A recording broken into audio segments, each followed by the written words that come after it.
ईश्वर को प्राप्त करना संभव है। एक धर्मगुरु थे। उनके प्रवचन से प्रभावित होकर एक युवक ने उनको अपना गुरु बना लिया। युवक रोज गुरुजी के आश्रम आता था, उनकी सेवा करता था। गुरुजी जहाँ भी कहीं प्रवचन करने जाते थे, युवक को भी साथ ही ले जाते थे। इस प्रकार वह युवक लगभग हर सत्संग और प्रवचन में गुरुजी के साथ रहता। गुरुजी को युवक के हावभाव देखकर कुछ दिन से लग रहा था कि उसका मन कहीं भटक रहा है। एक दिन गुरुजी ने युवक को अपने पास बुलाकर पूछा, क्या बात है, पिछले कुछ दिनों से तुम परेशान लग रहे हो। युवक ने उत्तर दिया, गुरुजी, मैं पूरे श्रद्धा भाव से आपकी सेवा सत्कार कर रहा हूँ। आपकी प्रवचन में बताई गई बातें भी पूरी ध्यान से सुनता हूँ, लेकिन मैं आपका शिष्य इसलिए बना था क्योंकि मैं यह जानना चाहता था कि क्या ईश्वर को प्राप्त करना संभव है। परंतु इतने दिनों तक आपकी संगत में रहने पर भी मुझे इस प्रश्न का उत्तर प्राप्त नहीं हुआ, अतः मेरा मन थोड़ा अशांत है। शिष्य की बात सुनकर गुरुजी मुस्कुराने लगे। उन्होंने कहा कि पुत्र, इतनी भी क्या जल्दी है, कुछ दिन और ईश्वर के चरणों में बिताओ,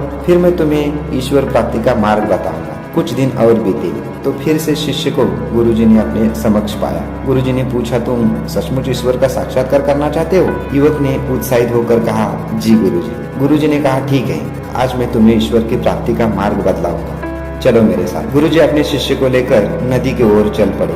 नदी के किनारे पहुंचने पर गुरुजी ने अपने शिष्य को गर्दन से पकड़कर उसका मुंह नदी में डुबा दिया। गुरुजी के यूं अचानक डुबाने से शिष्य संभल नहीं पाया और पानी से बाहर आने को छटपटाने लगा। कुछ देर युवक को यूं ही डुबाए रखने के बाद गुरुजी ने युवक को छोड़ दिया। युवक ने लंबी सांस ली, फिर गुरुजी की ओर देखकर कहा, आप यह क्या कर रहे थे?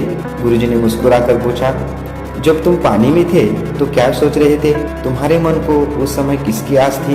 युवक ने कहा, उस समय तो बस एक कतरा सांस लेने के लिए ही मैं मरा जा रहा था। लग रहा था कि बस एक पल के लिए ही हवा में मैं सांस ले पाऊं। तो गुरुजी ने कहा, जब आत्मा को इतनी ही तड़प होती है ईश्वर से मिलने की जितनी तुम्हें डूबते समय हवा की थी, तब आत्मा को परमात्मा के दिव्य दर्शन होते हैं। ईश्वर से मिलने के लिए पहले अपनी आत्मा में वो भूख, वो तड़प पैदा करो, तभी ईश्वर को प्राप्त किया जा सकता है।